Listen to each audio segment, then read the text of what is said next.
नई उम्मीदें, नए सपने और एक नई शुरुआत, क्योंकि हर सुबह लेकर आती है अवसर अपार। और इसीलिए हम भी आपके लिए लेकर आए हैं आपका पसंदीदा शो नया सवेरा। मैं हूं भावना नैयर। नमस्कार, सुप्रभात।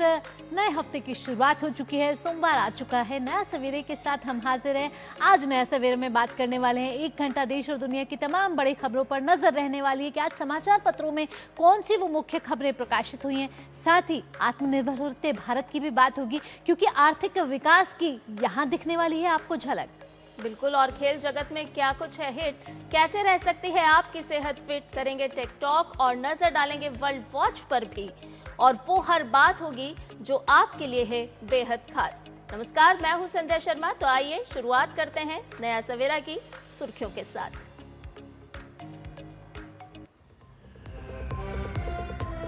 भारत ने पाकिस्तान को 5 विकेट से धूल चटाकर जीता एशिया कप। देश भर में जश्न का माहौल। प्रधानमंत्री नरेंद्र मोदी ने कहा, खेल के मैदान पर ऑपरेशन सिंदूर, नतीजा वही, भारत की जीत।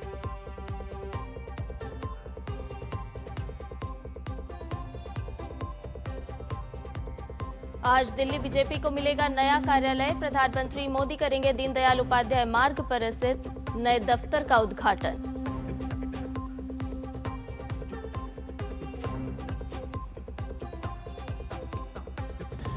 दिवाली और छठ से पहले बिहार को तोहफा। रेल मंत्री अश्विनी वैष्णव आज पटना से 3 अमृत भारत एक्सप्रेस और 4 पैसेंजर ट्रेन को दिखाएंगे हरी झंडी।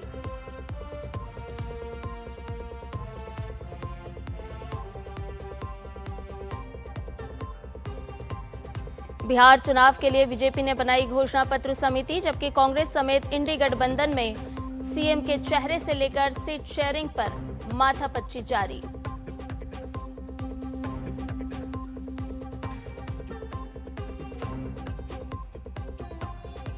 और मौसम की खबरों में महाराष्ट्र और गुजरात के कुछ हिस्सों में आज भारी बारिश का रेड अलर्ट।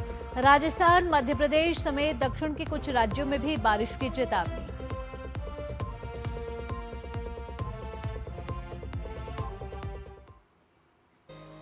तो भावना, नया सवेरा की शुरुआत कर लेते हैं। और सबसे पहले बात एशिया कप चैंपियन की। जी हां, एशिया कप में पाकिस्तान पर भारत की जीत से देश में हर तरफ क्रिकेट का खुमार है।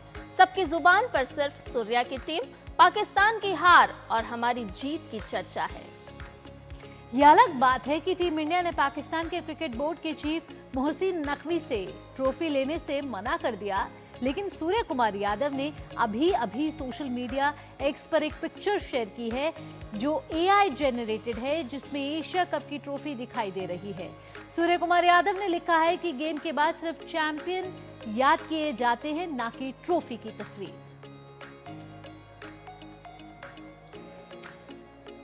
तो सूर्य कुमार यादव ने ये एक पोस्ट शेयर किया है जहां एआई जेनरेटेड ट्रॉफी की तस्वीर लगाई गई है।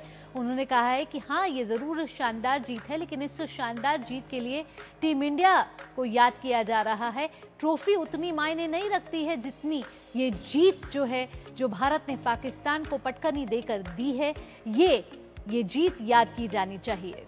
बिल्कुल, देश भर से शानदार जीत का जश्न मनाया जा रहा है और बधाइयां भी दी जा रही है। टीम इंडिया को लेकर के एक गर्व, एक फक्र महसूस किया जा रहा है, क्योंकि जिस तरीके से टीम इंडिया ने एक अजेय पारी खेली है, वो निश्चित तौर पर गर्व के साथ साथ खुशियां भी तमाम दे रहा है। और बेहद ही रोमांचक ये मैच रहा है। 4 घंटे का ये मैच रहा, लेकिन मैच के बाद जब भारत ने पाकिस्तान पर जीत हासिल की, उसके बाद जब ट्रॉफी का समय आया तो 1 घंटे के इंतजार के बाद ये देखा गया कि जो एसीसी के अध्यक्ष हैं मोहसिन नकवी, उनसे भारत ने वो ट्रॉफी स्वीकार करने से मना कर दिया, जिसके बाद भारत ने जश्न की तस्वीरें तो सामने आई, लेकिन ट्रॉफी के बगैर। बिल्कुल, एक बेहद दिलचस्प और रोमांचक मुकाबले में भारत ने पाकिस्तान को 5 विकेट से हराकर एशिया कप अपने नाम कर लिया है। भारत ने इस टूर्नामेंट में अजय रहते हुए एक खिताब अपने नाम किया। इस जीत के बाद से देश भर में जश्न मनाया जा रहा है। भारत के लिए तिलक वर्मा ने शानदार पारी खेलते हुए जीत में अहम भूमिका निभाई। भारत ने इस मैच में टॉस जीतकर पहले गेंदबाजी का फैसला किया। कुलदीप यादव की शानदार गेंदबाजी की मदद से पाकिस्तान की पारी 19 ओवर और 1 गेंद में 146 रन पर ही ढेर हो गई। लक्ष्य का पीछा करते हुए तिलक ने 53 गेंदों पर 3 चौकों और 4 छक्कों की मदद से नाबाद 69 रन बनाए, जिसके दम पर भारत ने 19 ओवर और 4 गेंद में 5 विकेट पर 150 रन बनाकर मैच अपने नाम कर लिया। भारत के लिए जीत का चौका रिंकू सिंह ने लगाया। संजू सैमसन ने 24 और शिवम दुबे ने 33 रन की शानदार पारी खेली। भारत ने एशिया कप 2025 में तीसरी बार पाकिस्तान को पटखनी दी है।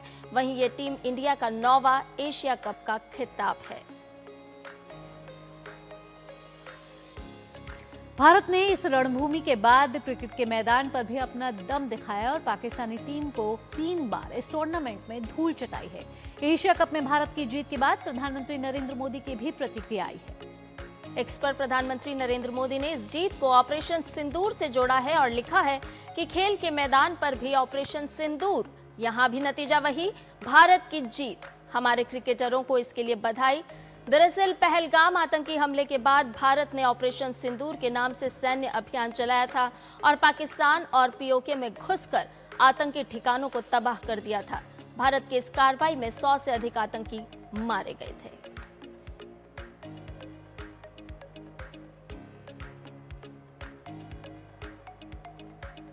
आपको बहुत रोचक जानकारी भी याद दे देते हैं। भारत ने 9वीं बार एशिया कप का खिताब जीत लिया है।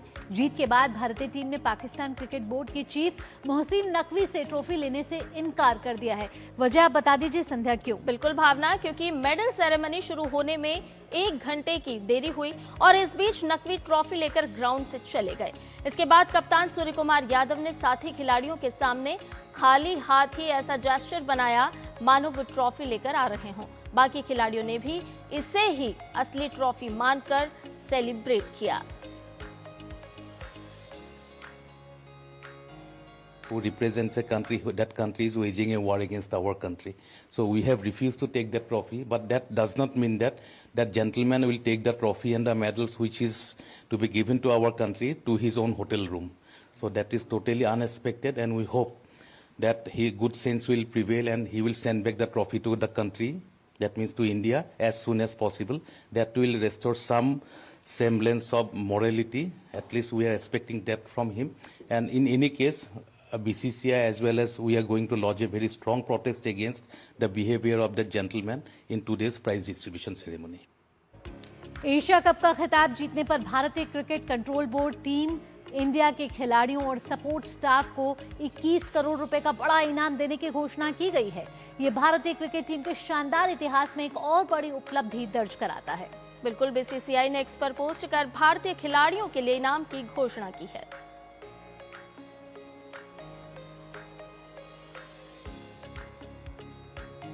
सूर्य कुमार यादव ने एशिया कप में खेले गए सभी मैच की अपनी मैच फीस भारतीय सेना को देने की घोषणा की है। उन्होंने एक्स पर पोस्ट कर कहा कि मैंने इस टूर्नामेंट की अपनी मैच फीस हमारे सशस्त्र बलों और पहलगाम आतंकवादी हमले में पीड़ित परिवारों की मदद के लिए दान करने का फैसला किया है। आप हमेशा मेरे विचारों में रहेंगे। जय हिंद।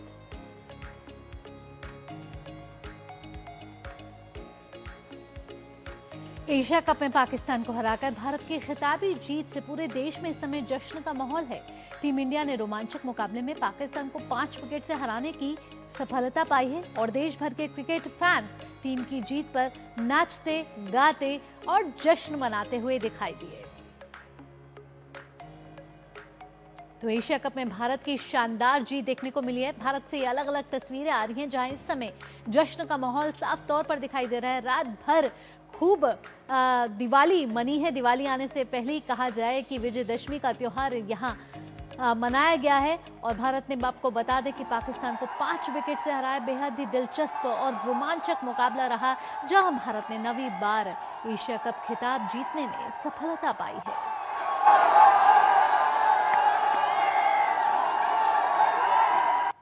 बहुत अच्छा था, मस्ट विन मैच था, डू और डाई, मतलब करना ही था। इंडिया तो हार ही नहीं सकती बिल्कुल भी और बहुत ही क्रिटिकल मैच था, बट हम लोग जीत गए। दैट्स बहुत ज़्यादा इंपॉर्टेंट था और इंडिया को जीतना ही था। पाकिस्तान से तो हार ही नहीं सकते, कोई ऑप्शन ही नहीं था उनके पास। पाकिस्तान हिंदुस्तान का बच्चा बच्चा ही रहेगा, बाप बाप रहेगा। भारत माता की जय। आज खेल के मैदान में हिंदुस्तान ने पाकिस्तान को जिस तरह से पटकनी दी है वो काबिले तारीफ है। हम लोगों ने भारत ने पूरे हर क्षेत्र में पटकनी दी है उनको, चाहे ऑपरेशन सिंदूर हो, चाहे सर्जिकल स्ट्राइक हो या कोई भी चीज हो, कभी भी वो हमसे आगे नहीं रह पाया, न रह पाएगा। ये मैच में भी हम लोगों ने उसको इतनी बुरी तरह से पटकनी दी, तीनों मैच जीते हैं लगातार, आज फाइनल में भी इनको टक्कर देकर हरा दिया है। हमारे लोकल बॉय कुलदीप यादव बहुत अच्छा प्रदर्शन किया, 4 विकेट लिए उन्होंने। और सबसे बड़ी बात ये तिलक वर्मा जी की जो पारी थी, अर्धशतक पारी, वो वाकई काबिल तारीफ थी। ये हिंदुस्तान हरदम सूर्य की तरह चमकता रहा है और हमारे टीम के कैप्टन सूर्य कुमार यादव हैं, उनके नेतृत्व से हम लोगों ने जीती है, आगे भी जीतेंगे। हमने हिंदुस्तान ने जिंदाबाद थे और जिंदाबाद रहेंगे। हम हर बार पाकिस्तान को ऐसे पटक के मारेंगे। हिंदुस्तान जिंदाबाद। बहुत अच्छी जीत हुई है, जैसे हम लोग ने कंसेक्यूटिव 3rd आईसीसी ट्रॉफी हम लोग ने जीती है, पहले T20 world cup, champions trophy और अब एशिया कप भी जीत लिया पाकिस्तान को हरा के, जो कि एक बहुत बड़ी जीत थी, क्योंकि ऑपरेशन सिंदूर में जो उन्होंने हम लोग के साथ किया था उसका बदला आज हम लोग ने लिया है फील्ड के मैदान में। और दुबई से हमारे सहयोगी संवाददाता भावना मुकेश जुड़ गए हैं। मुकेश, विजयदशमी से पहले विजय का जश्न मनाया गया, हम देख रहे हैं दुबई से लेकर भारत तक देर रात से लेकर के अब तक विजय जश्न मनाया जा रहा है, लेकिन इस बार अगर हम देखें तो एशिया कप में बहुत कुछ खास भी हुआ है। बिल्कुल, आप देखिए एशिया कप का ये जो फाइनल मुकाबला है ये 2 टीमों के बीच नहीं था, बल्कि ये वर्चस्व की लड़ाई भी थी। और जिस तरह से यहाँ पर सूर्य कुमार यादव ने अपने आप को दिखाया कि वो देश के साथ कैसे खड़े हैं, चाहे वो कुछ भी मसला हो, पहलगाम को लेकर के उन्होंने पहले दिन से अपना स्टैंड जो था वो क्लियर कर दिया था। और जो कल हुआ, मतलब जब मैच खत्म हुआ उसके बाद जो 1-1.5 घंटे वहां पर हाई वोल्टेज ड्रामा चला, किसी को भी समझ में नहीं आ रहा था ये क्यों हो रहा है। पहले पाकिस्तान की टीम सेलिब्रेशन के लिए ही नहीं आई, फिर बहुत देर बाद उनको मना करके वहां लाया गया तो मोहसिन नकवी जो है वो ट्रॉफी लेकर के चले जाते हैं। तो पाकिस्तान का ये जो दोगलापन था ये साफ तौर पर दिखाई दिया। इस दोहरे रवैये की वजह से कहीं ना कहीं जो फैंस थे वो निराश थे, नाराज थे, और उन्होंने कहा कि ये जो भारत के साथ हुआ ऐसा इतिहास में पहली बार है कि किसी विजेता टीम को ट्रॉफी ना दी गई हो। ये गेस्चर दिखाता है कि आप कितना पक्षपात कर रहे हैं, उसको लेकर के स्ट्रांगली बीसीसीआई जो आईसीसी को यहाँ पर शिकायत भी करने जाएगा एसीसी के खिलाफ कि भाई ये जो इनकी दोहरी रणनीति है इससे कहीं ना कहीं निपटा जाए। और साथ ही साथ सूर्य कुमार यादव जो प्रेस कॉन्फ्रेंस में उन्होंने बोला कि देश सर्वोपरि है, उसके लिए ये ट्रॉफी या कुछ भी हो तो वो कुछ भी छोड़ सकते हैं, जीते तो वही है, चैंपियन तो वही है। ऐसे में ट्रॉफी क्या है, ट्रॉफी तो एक रेप्लिका है जो किसी को भी दी जा सकती है। लेकिन असल में जो जश्न था वो देखिए उन्होंने किस तरह से उसको एंजॉय किया। वहां पर हार्दिक पांड्या जाते हैं डायस पे, उसके साथ साथ एक एक टीम वहां जाकर के बैठ जाती है और उसके बाद वो सारे मिल करके वहां पर एक ऐसा जश्न मनाते हैं जैसे मान लो असल में ही उनको ट्रॉफी दी गई हो। यानी बहुत ज्यादा उलट प्ले हुआ।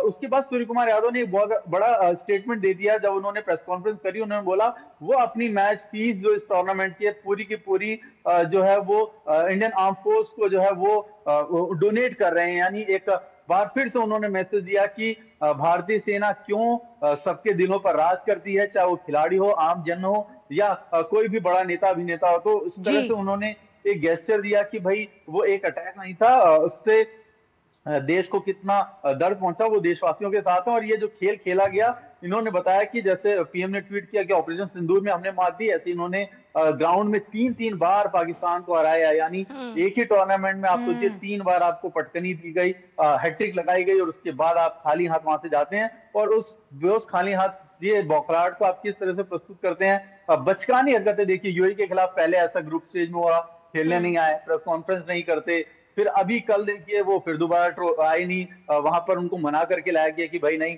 यहाँ पर एक चैंपियनशिप का वो ना बोर्ड गिरा दिया गया। चैंपियन का बोर्ड लाने के बाद ग्राउंड में हमने देखा उस बोर्ड को लिटा दिया गया और कुछ देर बाद वो बोर्ड भी वहां से हटा दिया गया। तो इतना ओलझोल चल रहा था कल ग्राउंड के अंदर। और पहली बार ऐसा हुआ कि देर रात 1:30-2 बजे तक प्रेस कॉन्फ्रेंस चलती रही। तो दिखाता है हाई वोल्टेज ड्रामा किस तरह से पाकिस्तान द्वारा बेहद ही रोमांचक और दिलचस्प ये मुकाबला, जहां मुकाबला रहा उसके बाद भी दिलचस्पी बनी रही। जब ट्रॉफी लेंगे भारतीय टीम या नहीं लेंगे इस पर संशय बना रहा। लेकिन जिस तरीके से प्रधानमंत्री नरेंद्र मोदी ने इसे ऑपरेशन सिंदूर के साथ जोड़ा है, सैन्य मैदान पर हमने ऑपरेशन सिंदूर में सफलता पाई मुकेश, वहीं खेल के मैदान में ऑपरेशन तिलक से हमने सफलता पाई, और कहीं कहे नवरात्र की षष्ठी के दिन हमने विजयदशमी भी यहां मना ली। क्रिकेट हमारे लिए सिर्फ खेल नहीं है मुकेश, क्रिकेट हमारे लिए भाव है। बिल्कुल। मैं आपको एक बात बताऊं, क्रिकेट को भारत में एक धर्म की तरह भी देखा जाता है। अगर खेल की बात हो तो वहां पर देखिए कितने क्रिकेट पंडित हैं। जब सचिन तेंदुलकर, गांगुली का एरा था तो एक दौर था, उसके बाद ये दौर रोहित शर्मा, विराट कोहली के रूप में बदला। अब इसमें तिलक वर्मा ने जो तिलक लगाया है और अभिषेक शर्मा ने जो चोट पहुंचाई है पाकिस्तान के इन खिलाड़ियों को, इनकी पूरी टीम को, ये जिंदगी भर नहीं भूल पाएंगे। जिस तरह से देखिए तिलक ने कल खेल करके दिखाया कि एक युवा टैलेंट में कितना मादा है, कि कैसी भी सिचुएशन हो जीत उनके हाथ में थी। वो ऐसा सेलिब्रेट कर रहे थे जब शुभमन गिल आउट हुए 30 रन पे, कि मानो उन्होंने मुकाबला ही जीत लिया। अभिषेक शर्मा के आउट होने के बाद, शुभमन गिल के आउट होने का, लेकिन संजू सैमसन, शिवम दुबे, तिलक वर्मा ने जो मिसाल कायम की है, उन्होंने दिखाया है कि भाई देश का भरोसा कायम है उनके साथ, फैंस उनके साथ, और खुद भी वो देखिए डेडिकेट होकर के खड़े रहे टीम के साथ, फैंस के साथ और देश के साथ। उन्होंने दिखाया देश प्रेम सर्वोपरि। और एक ये मैसेज क्लियर गया है कि जैसे पीएम सर ने कहा कि भाई हमने ऑपरेशन सिंदूर में, और सलमान अली आगा ने माना भी कि उन्होंने कहा कि वो अपनी जो टीम की मैच फीस है वो उनके सिविलियंस को देना चाहेंगे जो सिंदूर ऑपरेशन में मारे गए। नहीं तो कहीं ना कहीं चाहे दबी जुबान, लेकिन मुकेश यहाँ सवाल एक ये भी बड़ा खड़ा हो रहा है, बड़े संक्षेप में आपसे जानना चाहूंगी, आखिर ये मोहसिन नकवी ट्रॉफी लेकर कहाँ चले कहाँ गए? हालांकि भारतीय टीम को जीत से लेना देना था, ट्रॉफी से लेना देना नहीं, लेकिन जब भारतीय टीम ने ट्रॉफी नहीं ली तो मोहसिन नकवी के ऊपर बड़ी किरकिरी भी हो रही है कि ये आखिरकार ट्रॉफी होटल लेकर चले गए क्या?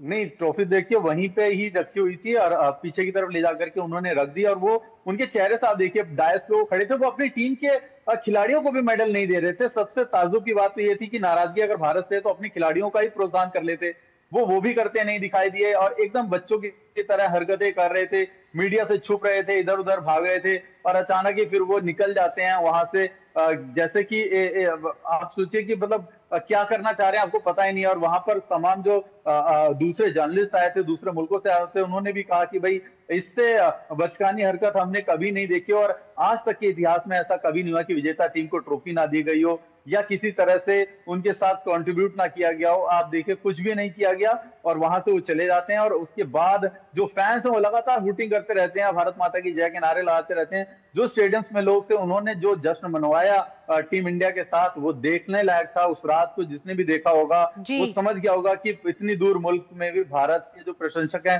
वो कैसे खड़े थे देश के खिलाड़ियों के साथ, देश की जनता के साथ। बिल्कुल मुकेश, तो हमारे भारतीय खिलाड़ी, भारतीय बल्लेबाज न केवल रात के सितारे हैं बल्कि भौर के उजियारे भी हैं। बहुत बहुत शुक्रिया तमाम जानकारी हमसे साझा करने के लिए।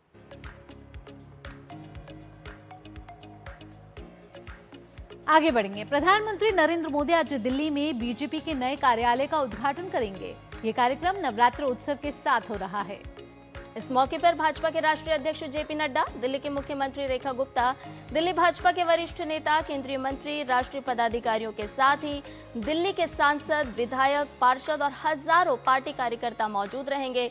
दिल्ली भाजपा के नए कार्यालय का भूमि पूजन 9 जून 2023 को हुआ था। भाजपा के स्थापना के बाद पहला कार्यालय अजमेरी गेट में खुला और कुछ समय रकाबगंज रोड पर रहने के बाद कार्यालय 14 पंडित पंत मार्ग पर रहा। अब लगभग 35 साल के बाद दीनदयाल उपाध्याय मार्ग पर पार्टी के अपने भवन में कार्यालय पहुंच रहा है। भाजपा अपने संगठन को मजबूत करते हुए हर राज्य की राजधानी और जिले में पार्टी के निजी कार्यालय के निर्माण का लक्ष्य धीरे धीरे पूरा कर रही है। दिल्ली में भाजपा के सभी 14 संगठनात्मक जिलों के पास अपने निजी संगठन कार्यालय हैं।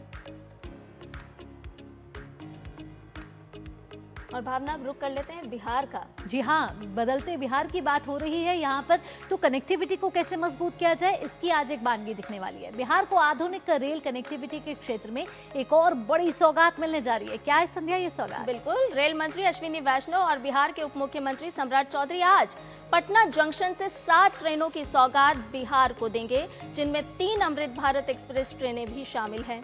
कार्यक्रम में रेल मंत्री अश्विनी वैष्णव वीडियो कॉन्फ्रेंसिंग के माध्यम से जुड़ेंगे और मध्यम वर्ग और आम लोगों की लोकप्रिय ट्रेन के रूप में अपनी विशिष्ट पहचान बनाने वाली अमृत भारत एक्सप्रेस की 12 सेवाएं अभी देश भर में चल रही है। तो बिहार में आज से जो नई ट्रेनों की शुरुआत हो रही है, पैसेंजर ट्रेन आपके सामने ग्राफिक्स के सामने दिख रही है। नवादा पटना ये पैसेंजर ट्रेन है जिसकी आज से होने जा रही है शुरुआत। आज कनेक्टिविटी के लिहाज से देखा जाए तो बिहार को एक बड़ी सौगात मिलने जा रही है। पटना इस्लामपुर ये एक और पैसेंजर ट्रेन है जो आज बिहार के साथ जुड़ने वाली है। वहीं आज जो नई ट्रेन अमृत भारत एक्सप्रेस है वो दरभंगा से अजमेर यानी मदार, ये है अमृत भारत एक्सप्रेस जिसकी आज शुरुआत हो रही है। मुजफ्फरपुर हैदराबाद चरलपल्ली, ये भी आज से इस नई ट्रेन की शुरुआत हो रही है। छपरा से दिल्ली आनंद विहार टर्मिनल से ये चलेगी और ये कुछ पैसेंजर ट्रेन हैं जिनकी आज से शुरुआत होने जा रही है। तो 3 नई अमृत भारत एक्सप्रेस ट्रेनों की शुरुआत होने के बाद इस श्रेणी की रेलगाड़ियों की संख्या बढ़कर अब 15 हो जाएगी, जिसमें 13 ट्रेनों की परिचालन बिहार से होने वाला है।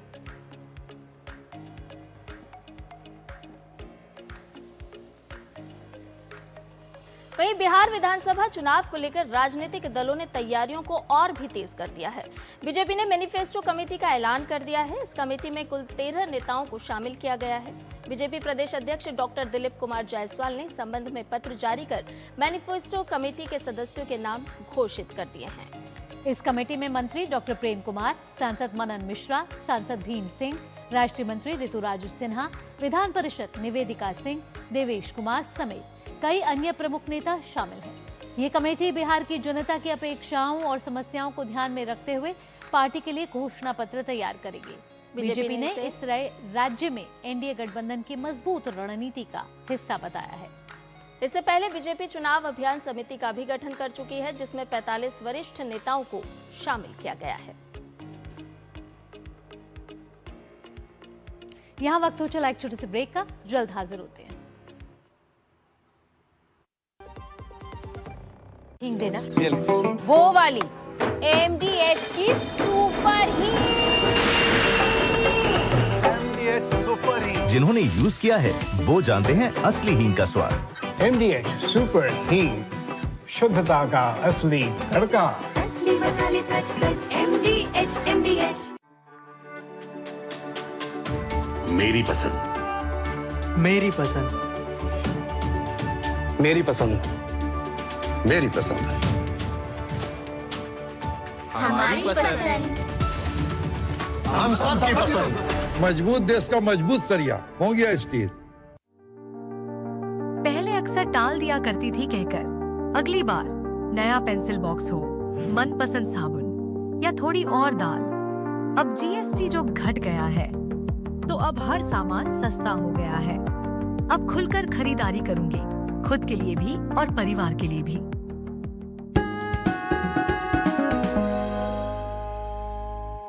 दादी के हाथों का जादू और खुशबू से महकता घर। MDH गरम मसाला, असली मसालों से भरा हूँ मैं, क्योंकि हर रिश्ता है स्वाद से जुड़ा।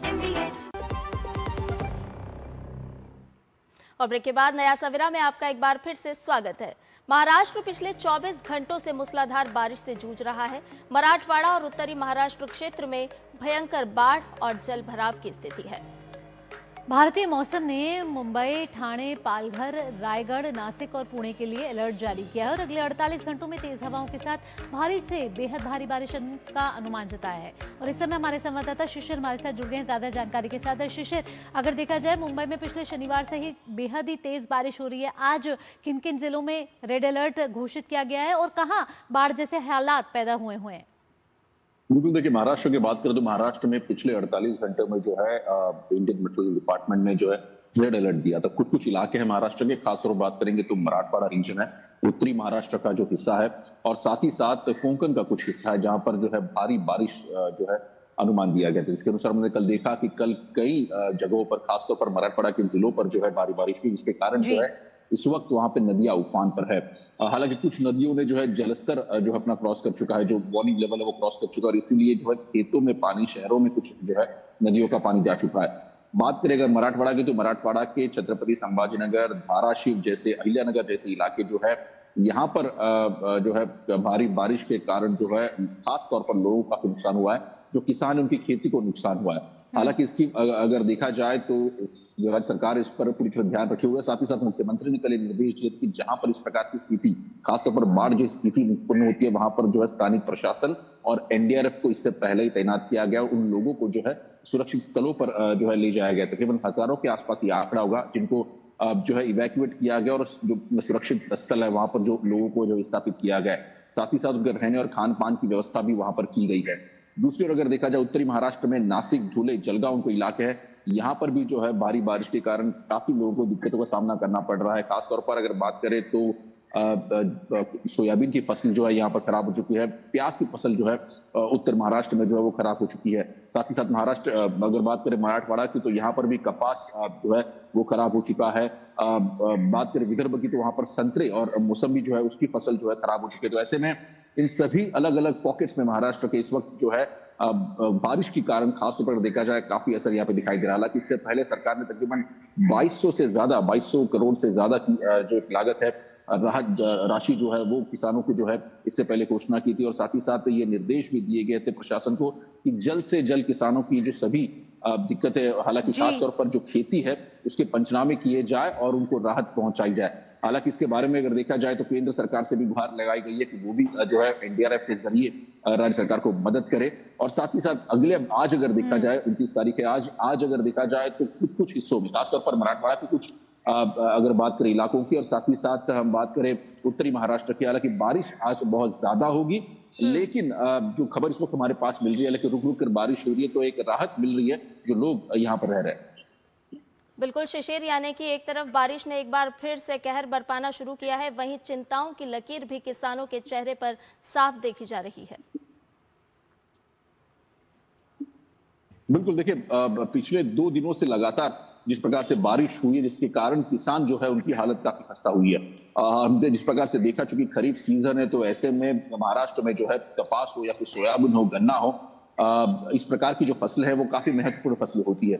लेकिन जिस प्रकार से बारिश लगातार हो रही है और खेतों में बारिश का पानी इस वक्त होने के कारण जो है कई जो फसलें है वो सड़ चुकी है और कई हमने देखा कि पूरी तरह से बर्बाद हो चुकी है। तो ऐसे में हालांकि पिछले हफ्ते ही अगर देखा जाए बुधवार को ही जब महाराष्ट्र के मुख्यमंत्री और दोनों मुख्यमंत्री जो है किसानों के खेतों पर गए थे, किस प्रकार से उनका नुकसान हुआ उसका जायजा भी लिया और साथ ही साथ उनको आश्वासन दिया है कि जल्द से जल्द जो मदद है वो उन तक पहुंच पाएगी। विपक्ष की बात करें तो विपक्ष इस पर राजनीति जरूर कर रहा है। विपक्ष कह रहा है कि सरकार जो है ज्यादा से ज्यादा मदद किसानों को देने में अब तक असफल रही है। हालांकि उनकी भी मांग है कि जल्द से जल्द मदद पहुंचनी चाहिए और इसीलिए हमने देखा कि चाहे वो शासन हो प्रशासन हो इस वक्त दोनों राहत कार्य में जुड़े हो, साथ ही साथ किस प्रकार से असिस्टेंस दिया जाए किसानों को इस पर भी ध्यान दिए हुए है। और इसीलिए जैसे मैंने पहले कहा कि पहले राहत पैकेज की घोषणा सरकार ने इससे पहले की थी। तकरीबन 2200 करोड़ का जो पैकेज है वो राज्य सरकार ने जो घोषित किया गया और साथ ही साथ केंद्र सरकार से भी मदद की जो अपील की है। तो ऐसे में देखा जा सकता है कि आने वाले समय में अगर जल्द से जल्द पंचनामे होते हैं तो जो राहत एक राशि है किसानों को वो जल्द से जल्द मुहैया करने का प्रयास सरकार कर रही है। अब बारिश से कब तक उम्मीद है राहत मिलने की शिशिर?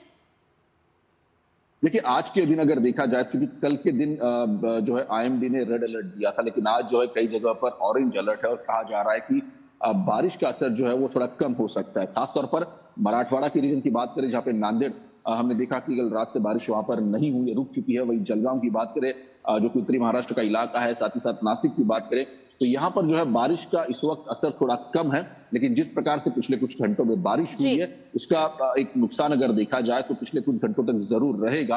और इसीलिए फिर एसडीआरएफ की बात करें फिर एनडीआरएफ की बात करें, इन दोनों टीम्स की तैनाती अलग अलग जिलों में महाराष्ट्र में यानी कि शिशिर ये माना जाए कि राहत बचाव कार्य भी लगातार किया जा रहा है लेकिन मौसम की मार है जिससे हर कोई परेशानी का सामना कर रहा है। बहुत बहुत शुक्रिया शिशिर तमाम जानकारी हमसे साझा करने के लिए। कभी विकास से कोसों दूर रहने वाले गांव की तस्वीर प्रधानमंत्री नरेंद्र मोदी के 11 साल के शासन में पूरी तरह बदल गई है। हर घर तक पहुंच रही है बिजली, सड़क, पानी, बन रहे हैं पक्के रास्ते।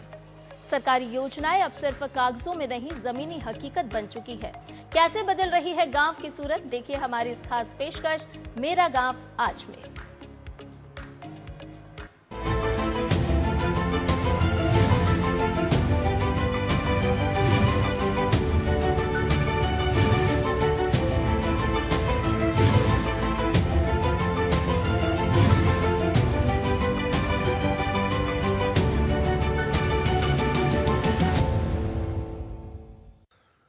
पिछले 11 साल की कहानी, 2014 के बाद की कहानी, भारत में गांवों में अभूतपूर्व बदलाव की कहानी भी है।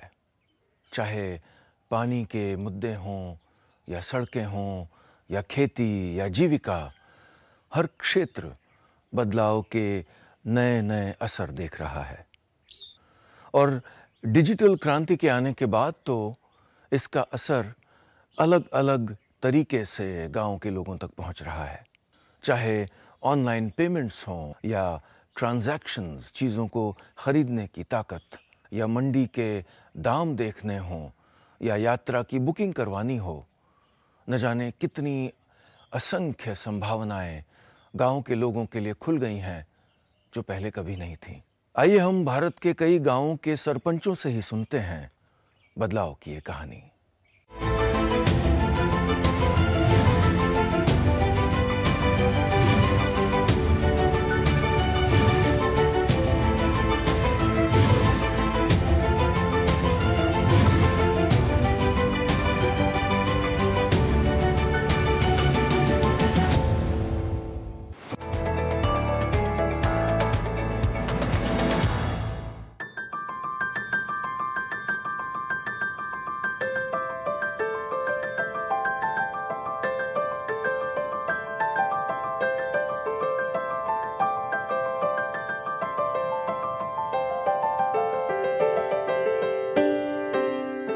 मेरे पंचायत को माननीय प्रधानमंत्री श्री नरेंद्र मोदी जी के द्वारा बहुत सारा वित्तीय पैसा मिला, जिससे मैं अपने पंचायत को अधिक से अधिक विकास कर पाया।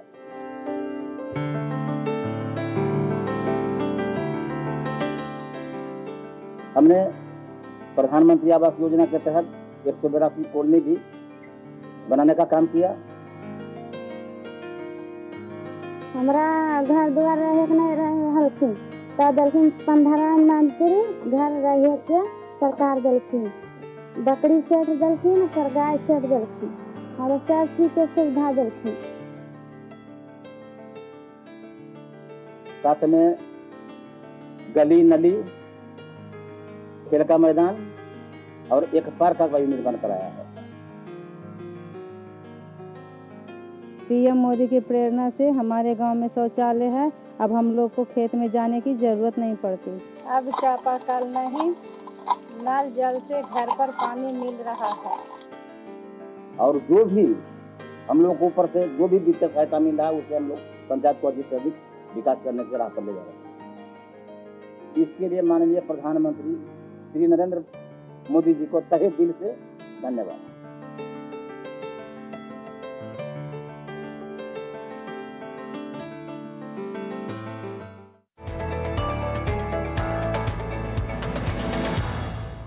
வணக்கம், என்னுடைய பேர் சுந்தரம் கலஞ்செழியன். ராணிப்பேட்டை மாவட்டம் நெமிலி ஊராட்சி ஒன்றியம் சித்தேரி ஊராட்சி. சித்தேரி ஊராட்சியில் பார்த்தீங்கன்னா 8 குக்கிராமங்கள் இருக்கு. 8 குக்கிராமங்களில் 4060 மக்கள் தொகை இருக்காங்க. 8 குக்கிராமங்களையும் இணைக்கின்ற வகையில் சாலை வசதி ஏற்படுத்தி கொடுத்துருக்கோம். முன்னாடி மண் ரோடு இருந்துச்சு, தண்ணி இருந்துச்சு, மேடும் பள்ளமா இருந்துச்சு, கொசு முக்கியம், தண்ணி தேங்கும். இப்ப இந்த சிமெண்ட் ரோடு போட்டனால தண்ணி எதுவும் தேங்கதில்லை, நல்லா இருக்கு. பார்த்து எங்களுக்கு இது போட்டு கொடுத்ததுக்கு மோடி ஐயாவுக்கும் நன்றி. அதே சமயம் வந்து மக்களுக்கு சுத்தமான குடிநீர் தங்கு தகடின்றி கிடைக்கிறதுக்கு அது ஏற்பாடு பண்ணி கொடுத்துருக்கோம். இதுக்கு முன்னாடி தண்ணி வசதியே இல்லை, தெரு குழால தான் போயிட்டு எடுத்துட்டு வந்தேன். அதனால எங்க பசங்களை ஸ்கூல் காண முடியாம, வேலைக்கு போக முடியாம எங்களுக்கு வேலை ஆகாது, ரொம்ப கஷ்டமா இருக்கும். இப்போ வந்து வீட்டுக்கு குழா வந்துச்சு, எங்களால கொஞ்சம் தண்ணியும் வசதியும் இருக்குது, வேலையும் சீக்கிரம் இதுவாகும். இதே மாதிரி எங்களுக்கு எப்பயும் இருக்கணும். இந்த வசதியை அமைச்சு கொடுத்த மோடி ஐயாவுக்கு ரொம்ப நன்றியை தெரிவித்துக் கொள்கிறோம். சுகாதாரம் பார்த்தீங்கன்னா ஒவ்வொரு தனிப்பட்ட குடும்பத்துக்கும் கழிவறைகளை அமைச்சு கொடுத்துருக்கோம், காமனா டாய்லெட்டும் அமைச்சு கொடுத்துருக்கோம். இதனால பாத்தீங்கன்னா எங்க மக்கள்லாம் வந்து பொது வழியில மலம் கழிக்கிறது தவிர்க்கப்படுகிறது. கிராம மக்களையும் நேரடி ஆய்வு செஞ்சு யாருக்கெல்லாம் வந்து கேஸ் இல்லையோ அவங்களுக்கு இலவச கேஸ் வந்து வழங்கியிருக்கோம். ஏற்கனவே அடுப்பு பற்ற வச்சு எங்களால சமையல் செஞ்சு சாப்பிட முடியாது, எங்காவது வேலைக்கு போய் வந்தாலும் எங்களால முடியாது, ரொம்ப கஷ்டப்பட்டோம். நாங்க அடுப்பு ஊதி கண்ணு கூட பார்வை கெட்டு போச்சுங்க. ஐயா ஏதோ மோடி சார் வந்தாரு, சிலிண்டர் அடுப்பு ஃப்ரீயா கொடுத்தாரு. அதனால இப்ப எங்களுக்கு எங்காவது வேலை வெட்டிக்கு போய் வந்தோட சீக்கிரம் சமைச்சு சீக்கிரம் பசிக்கு சாப்பிட்றோம். மோடி அந்த சிலிண்டர் குத்ததுனால அவருக்கு ரொம்ப நன்றி, வணக்கம், கையை தூக்க முறைங்க. இயற்கை வளத்தை மேம்படுத்துகின்ற நோக்கத்துல பாத்தீங்கன்னா முக்கியமா மத்திய அரசு ஸ்கீம் NRGS சொல்றோம் இல்லையா, மகாத்மா காந்தி தேசிய ஊரக வேலை திட்டத்துக்கு பாத்தீங்கன்னா அனைத்து நீர்வரத்து கால்வாய்களும் தூர்வாரி இருக்கோம், நீர்ப்பாசன கால்வாய் தூர்வாரி இருக்கோம், குளங்கள் நிறைய வெட்டி இருக்கோம். இயற்கை வளத்தை மேம்படுத்துகின்ற நோக்கத்துல பாத்தீங்கன்னா மேக்கல் லேண்ட் தனிப்பட்ட நபர்களாக ஆக்கிரமிப்பு இருந்தது. அதே சமயம் பாத்தீங்கன்னா தேவையற்ற முள்செடிகள்லாம் வளர்ந்து பயன்படுத்த முடியாத நிலை அந்த நிலை இருந்தது. இந்த NRGS ஸ்கீம்ல அந்த வேலை செய்யும் போது கிட்டத்தட்ட 10 வகையான செடிகள், கொய்யா, வேப்ப மரம், புங்க மரம், நாவல் மரம், மாமரம், இந்த மாதிரி 10 வகையான செடிகளை நட்டு இன்னைக்கு நம்ம பராமரிச்சுட்டு இருக்கோம். அதே சமயம் ஆடு மாடு மேய்ப்பதற்காக மேய்க்கால் லேண்ட்ல வந்து இந்த மரச்செடிக்கு இடையிலே ஆடு மாடு மேய்ச்சிட்டு அங்கே புல்லுங்கெல்லாம் மேய்ச்சிட்டு, அதே சமயம் ஆடு மாடு தண்ணி குடிக்கிறதுக்காக அங்கேயே குளம் வெட்டப்பட்டிருக்கிறது. ஏரி கால்வாய் ஓரமாகவும் நீர்வரத்து கால்வாய் ஓரமாகவும் சேம் டைம் குளக்கரை ஓரமாகவும் பார்த்தீங்கன்னா 16,000க்கும் மேற்பட்ட பனை விதைகள் நடவு செய்து இன்னைக்கு சிறப்பாக அந்த செடிகள் வளர்ந்துருக்கு. அதை பார்க்கும்போது மகிழ்ச்சியா இருக்கு. அதே மாதிரி பாதுகாப்பு நலன் கருதி சித்தேரி ஊராட்சி உட்பட்ட 8 கிராமங்களுக்கும் CCTV கேமரா, கண்காணிப்பு கேமரா அமைச்சு கிட்டத்தட்ட 23 கேமரா 23 பகுதியில அமைச்சு நம்ம கவனிச்சிட்டு இருக்கோம். அதே மாதிரி இளைஞர்களுடைய உடல் ஆரோக்கியத்தை கருத்தில் கொண்டு இலவச உடற்பயிற்சி கூட அமைச்சு சிறப்பாக செயல்பட்டு இருக்குது. நாளைக்கு 100க்கும் மேற்பட்ட இளைஞர்கள் வந்து உடற்பயிற்சி பண்றாங்க. இளைஞர்களுடைய நலன் கருதி இலவச உடற்பயிற்சி கூடமும் அமைச்சிருக்கோம். இலவச யோகா மையம் இருக்கு. நான் வந்து 3 வருஷமா கூரை வீடு குடிசை வீடுல இருந்தேன். மழை ஒழுகும் குண்டாந்தல தண்ணி பூச்சி வச்சிருந்து கீழே மொண்டு ஊற்றுவோம். சேர் தண்ணி எல்லாம் வர வீட்டுக்கு அந்த தண்ணியை மொண்டு ஊற்றி இருந்தேன். பிரதமர் நரேந்திர மோடி கொடுத்து கவர்மெண்ட் வீடு கொடுத்ததுனால இப்போ நிம்மதியாக இருக்கிறேன். 2 வருஷமா நல்லா சந்தோஷமா நிம்மதியாக இருக்கிறேன்.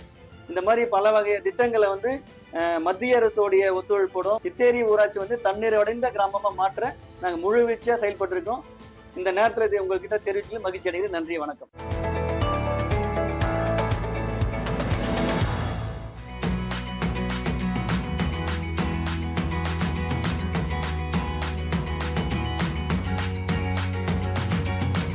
ଯଶସ୍ୱୀ ପ୍ରଧାନମନ୍ତ୍ରୀଙ୍କର ନିର୍ଦ୍ଦେଶ କ୍ରମେ ତାଙ୍କର ଯେଉଁ ସବୁ ଜନକଲ୍ୟାଣ ଯୋଜନା ଜାରି ରଖିଛନ୍ତି, ଯେମିତିକି ପ୍ରଧାନମନ୍ତ୍ରୀ ଆବାସ ଯୋଜନା, ମୋ ପଞ୍ଚାୟତରେ ପ୍ରାୟ 800 ହିତାଧିକାରୀ ମୋ ପିରିୟଡ଼ରେ ମୁଁ ସେମାନଙ୍କୁ ପ୍ରଧାନମନ୍ତ୍ରୀଙ୍କ ଦ୍ୱାରା ପ୍ରଦାନ କରିଛି।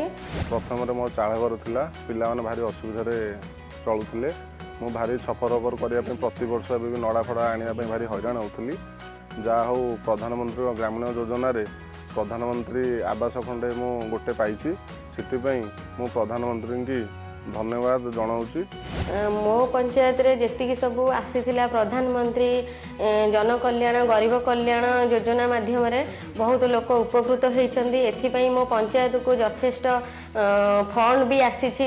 ଆମର ଏଠି ସରକାର ଯୋଜନାରେ ପ୍ରଧାନମନ୍ତ୍ରୀ ନରେନ୍ଦ୍ର ମୋଦିଙ୍କ କଲ୍ୟାଣ ରେ ଆମେ କିଛି ଜିନିଷ ଏଠି ବହୁତ ଉପକୃତ ହେଉଛୁ।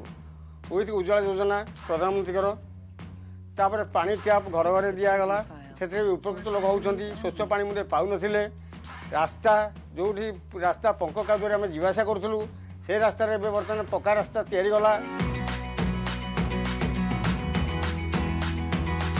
ସ୍ୱଚ୍ଛ ଭାରତର ଯୋଜନାରେ ବି ମୁଁ ବହୁତ ମନ୍ଦିର ପାଖରେ ବି ଟଏଲେଟ୍ର ସୁବିଧା କରିଛି। ସେଠି ବି ଆମର କମ୍ପୋଷ୍ଟ ପିଟ୍ ତିଆରି କରିଛି। ମନ୍ଦିର ପାଖରେ ହେଉ ପ୍ରତି ଗାଁରେ ଚୁଲିରେ ରୋଷେଇ କରିବାରୁ ବହୁତ ଅସୁବିଧା ହେଉଥିଲା। ପ୍ରଧାନମନ୍ତ୍ରୀ ନରେନ୍ଦ୍ର ମୋଦିଙ୍କର ଯେଉଁ ଉଜ୍ଜ୍ୱଳା ଯୋଜନା, ସେଥିରେ ଆମେ ଗ୍ୟାସ୍ରେ ରୋଷେଇ କରିପାରୁଛୁ, ସବସିଡିରେ ଗ୍ୟାସ୍ ପାଉଛୁ, ବହୁତ କମ୍ ପଇସାରେ ବି ମିଳିପାରୁଛି। ସେଥିପାଇଁ ଆମେ ପ୍ରଧାନମନ୍ତ୍ରୀ ନରେନ୍ଦ୍ର ମୋଦିକୁ ଧନ୍ୟବାଦ ଜଣାଉଛୁ। PM କିଷାନ ସମ୍ମାନ ନିଧି ଯୋଜନାଟା ଠିକ୍ ଟାଇମ୍ରେ ଆମକୁ ମିଳୁଛି, ଯାହାଫଳରେ ଆମେ ବିଲରେ ସାର କିମ୍ବା କୀଟନାଶକ ପାଇଁ ବ୍ୟବହାର କରୁଛେ। ଏଇଟା ସ୍ୱତନ୍ତ୍ର ଆମ ଭଳି କ୍ଷୁଦ୍ର ଚାଷୀମାନଙ୍କ ପାଇଁ ଏବଂ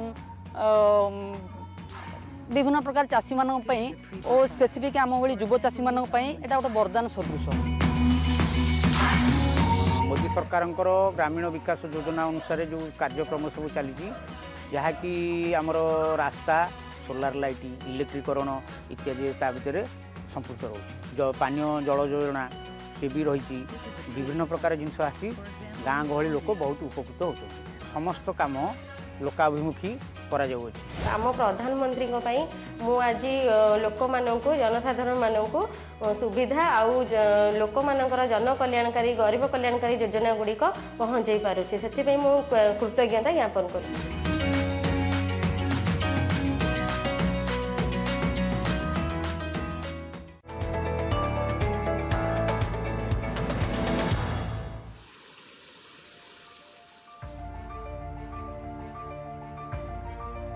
मोदी जी की जो परिकल्पना है गरीब लोगों का, उनका हक उनके पास मिलना चाहिए, वो आज उनको मिल रहा है। उनको सही समय पे कोटा मिल रहा है। प्रत्येक घर में, हमारी ग्राम पंचायत गोगोरा में प्रत्येक घर में पानी मिल रहा है।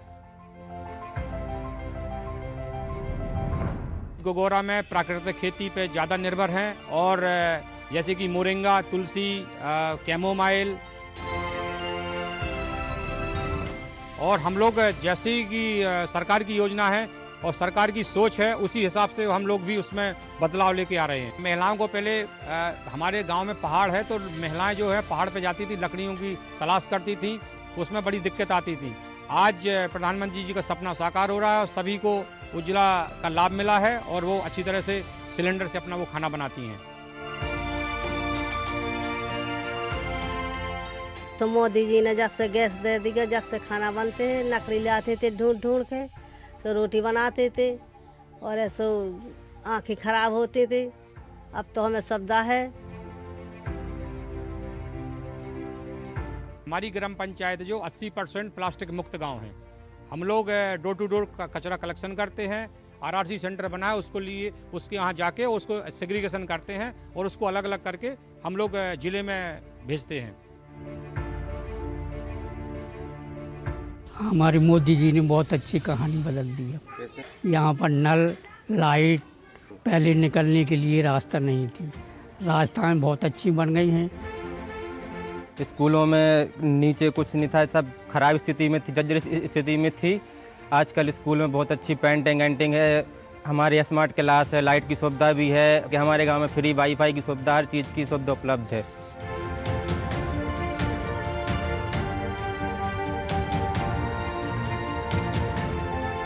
जो मोदी सरकार की योजना चल रही है आयुष्मान, उसका पूरा लाभ मिल रहा है और उसका इलाज भी करवाया है। बहुत अच्छी योजना है मोदी जी की। जब से ये केंद्र बना है तब से हमको बहुत सुविधाएं मिली हैं। उसके पहले हम लोगों को यहाँ से 12 किलोमीटर दूर पनवाड़ी जाना पड़ता था आज जाति निवास के लिए। तब से हमारा ये कार्य शुरू हुआ है, यहाँ हमको बहुत सी सुविधाएं मिलने लगी हैं। हमारी पंचायत में एक खेल मैदान है जिसमें ओपन जिम भी है, जिसमें छोटे छोटे बच्चे ओपन जिम में सुबह शाम जिम करते हैं, एक्सरसाइज भी करते हैं। और हमारी पंचायत में अंत्येष्टि स्थल है। हमारे यहाँ पर मोदी जी की योजना पूर्ण तरीके से पहुँच रही है। हमारी ग्राम पंचायत में मुझे मुख्यमंत्री पुरस्कार के अंतर्गत एक बारात घर का पैसा मिला है। मैं उससे बारात घर बनवा रहा हूँ।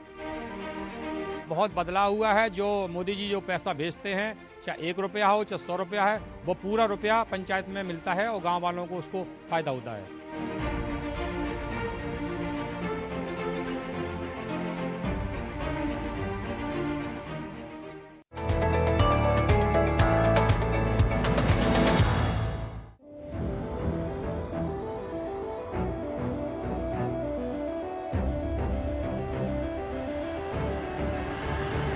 எங்களோட மக்கள் தொகை 2521.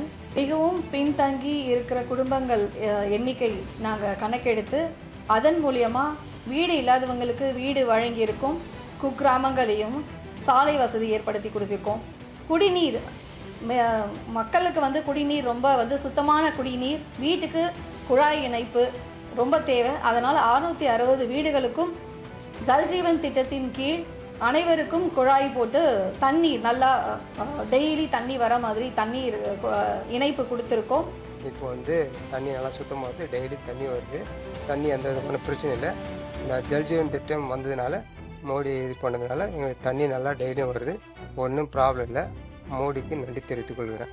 PM யோஜனா திட்டத்தின் கீழ் கடந்த 2 ஆண்டுகளாக இருக்கிற கணக்கெடுப்படி 50 வீடுகளுக்கு PM யோஜனா திட்டத்தின் கீழ் வீடு வழங்கப்பட்டது.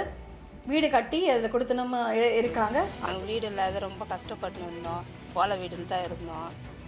எங்களுக்கு வீடு மத்திய அரசாங்கம் வீடு கொடுத்துருக்காங்க. அதில் ஃப்ரீ கேஸ் கனெக்ஷன், யாருக்கெல்லாம் எரிவாயு இல்லையோ அவங்களுக்கெல்லாம் ஃப்ரீ கேஸ் கனெக்ஷன் அதெல்லாமே வாங்கி கொடுத்துருக்கோம். அடுப்பு இல்லாத ரொம்ப கஷ்டப்பட்டோம். நாங்கள் அடுப்பு மழையில எல்லாம் ரொம்ப கஷ்டப்பட்டு அடுப்பில் செய்திருக்கிறோம். கரெக்ட் டைம் சாப்பாடு கொடுக்க முடியாது.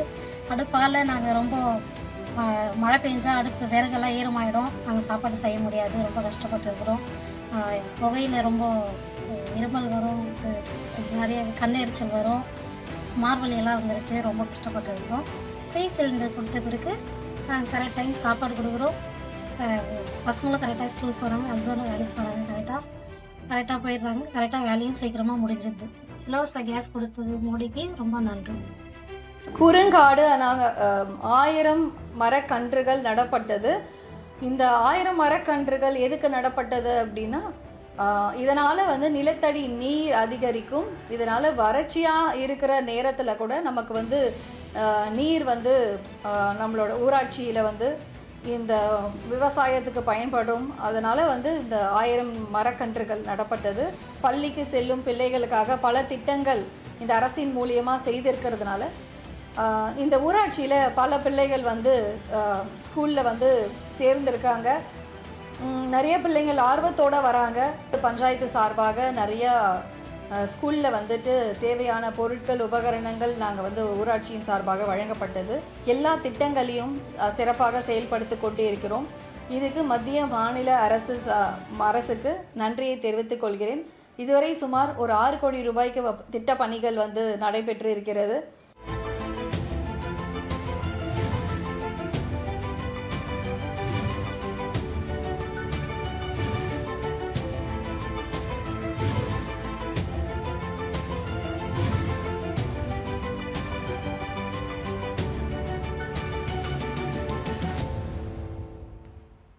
तो देखा आपने कि किस तरह से ग्रामीण भाई बहन आत्मविश्वास से परिपूर्ण नजर आ रहे हैं और इसकी वजह है एक एक गांव का जो विकास हो रहा है उसकी बदली हुई तस्वीर।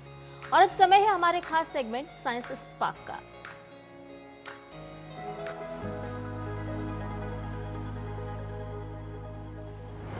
साइंस और टेक्नोलॉजी के क्षेत्र में वैज्ञानिकों के प्रयासों के जरिए आए दिन कोई ना कोई चमत्कार होते ही रहते हैं, क्योंकि साइंस और टेक्नोलॉजी सिर्फ किताबों तक सीमित नहीं है, यह हमारे चारों ओर हर पल मौजूद है।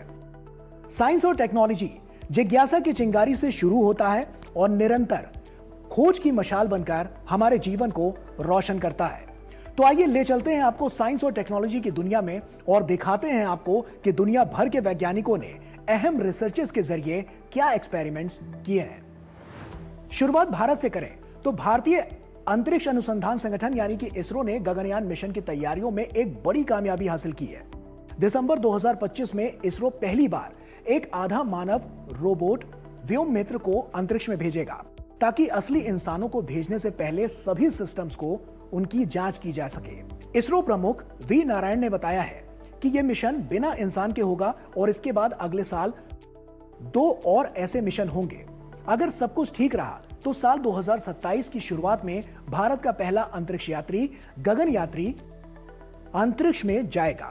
और इसी बीच इसरो ने पैराशूट सिस्टम की जांच के लिए पहला एयर ड्रॉप टेस्ट भी सफलतापूर्वक पूरा कर लिया है, जिसमें वायुसेना, डीआरडीओ, नौसेना और कोस्ट गार्ड ने सहयोग किया है। इसके अलावा गगनयान के लिए लॉन्च व्हीकल, क्रू मॉड्यूल और ट्रेनिंग सेंटर जैसे जरूरी ढांचे भी तैयार हो चुके हैं। सरकार का लक्ष्य है कि 2035 तक भारत का खुद का स्पेस स्टेशन और 2040 तक चंद्रमा पर लैंडिंग हो। दुनिया में पहली बार वैज्ञानिकों ने आर्टिफिशियल इंटेलिजेंस की मदद से ऐसे वायरस बनाए हैं जो खतरनाक बैक्टीरिया को खत्म कर सकते हैं। अमेरिका के स्टैनफोर्ड यूनिवर्सिटी के वैज्ञानिकों ने एआई से पूरे वायरल जीनोम को डिजाइन किया है और ऐसे वायरस तैयार किए हैं जो ई कोली जैसे बैक्टीरिया को मार सकते हैं। रिसर्चर्स का कहना है कि यह पहला मौका है जब एआई ने इतनी जटिल जैविक संरचना को खुद से लिखा है। यह एक बड़ा कदम है जिसे भविष्य में एआई द्वारा जीवन बनाने की दिशा में देखा जा रहा है। हालांकि वैज्ञानिक मानते हैं कि पूरी तरह से किसी जीवित प्राणी को डिजाइन करने के लिए अभी कई और प्रयोगों की जरूरत होगी। यह अध्ययन फिलहाल प्री प्रिंट स्टेज पर है और इसकी समीक्षा बाकी है, लेकिन यह दिखाता है कि एआई आने वाले समय में गंभीर बैक्टीरियल इन्फेक्शंस के इलाज के लिए भी नई थेरेपीज बनाने में मदद कर सकता है। अब जंगल का शाही शिकारी सफेद बाघ प्रयोगशाला में भी जन्म ले सकता है। रूस ने भारत के पंतनगर विश्वविद्यालय से सफेद बाघ की क्लोनिंग यानी उसकी वैज्ञानिक तकनीक से नकल तैयार करने में मदद मांगी है। पंतनगर विश्वविद्यालय ने भी इसे एक बड़ी वैज्ञानिक उपलब्धि मानते हुए सहयोग देने पर सहमति जताई है।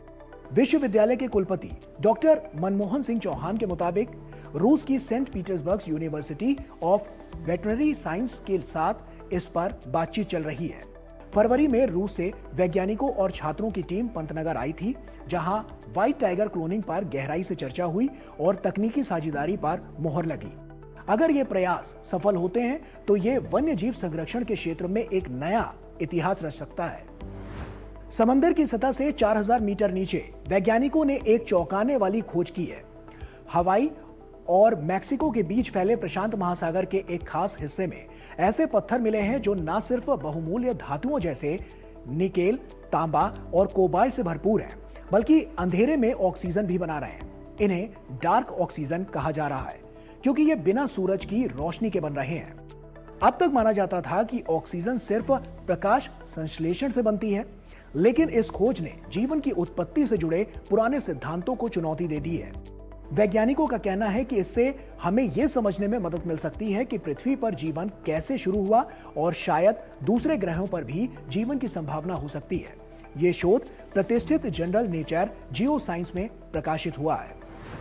और आखिर में हैदराबाद स्थित CSIR CCMB के वैज्ञानिकों ने एक बड़ी वैज्ञानिक खोज की है, जिससे पता चला है कि हमारे शरीर की कोशिकाएं कैसे अपना आकार बदलती हैं और आगे बढ़ती हैं। वैज्ञानिकों ने एक खास प्रोटीन स्पिन 90 की अहम भूमिका को उजागर किया है, जो सफेद रक्त कोशिकाओं जैसे कोशिकाओं को तेजी से आगे बढ़ने और बीमारियां फैलाने वाले जीवाणुओं को पकड़ने में मदद कर सकता है। यह रिसर्च दुनिया की मशहूर scientific journal nature structural and molecular biology में प्रकाशित हुई है। CCMB का कहना है कि इस खोज से कोशिकाओं के व्यवहार को समझने में एक नई दिशा मिलेगी और इससे कई बीमारियों को समझने और इलाज खोजने में मदद मिल सकती है। तो इसी के साथ साइंस स्पार्क में इतना ही। फिर होगी आपसे मुलाकात कुछ और इंटरेस्टिंग टॉपिक्स के साथ। तब तक के लिए दीजिए अनुमति। नमस्कार।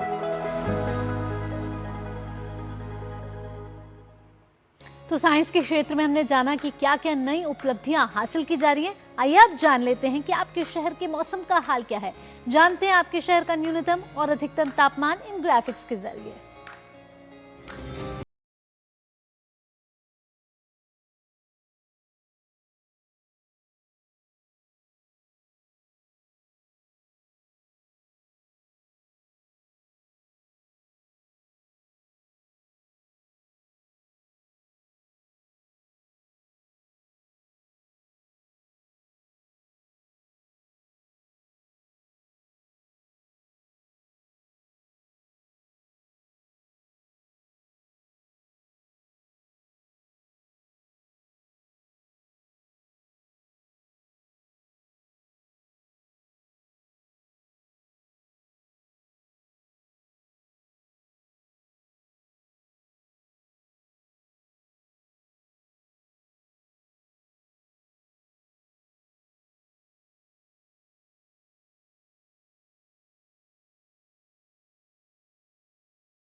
और नया सवेरा में अब वक्त हो चला है आपसे विदा लेने का, लेकिन जाते जाते आपको हम छोड़े जा रहे हैं कुछ खास झलकियों के साथ। जी हाँ, तो आप डूब जाइए गरबे की मस्ती में, क्योंकि गुजरात के राजकोट में महिलाओं ने अनोखा गरबा किया है, जहां सिर पर आग से भरी मटकियां और हाथों में जलती हुई मशाल पकड़कर मां की आराधना की जा रही है। आप इन झलकियों का आनंद लीजिए। ये साफ तौर पर दिखा रहा है कि किस तरीके से नारियां जो सशक्त हो रही हैं और शक्ति का ये स्वरूप नारी अपनी प्रस्तुति में दिखाती हुई नजर आ रही है। मुझे, संध्या और नया सवेरा की पूरी टीम को दीजिए फिलहाल के लिए अनुमति। खबरों का सिलसिला यूं ही जारी रहेगा। नमस्कार।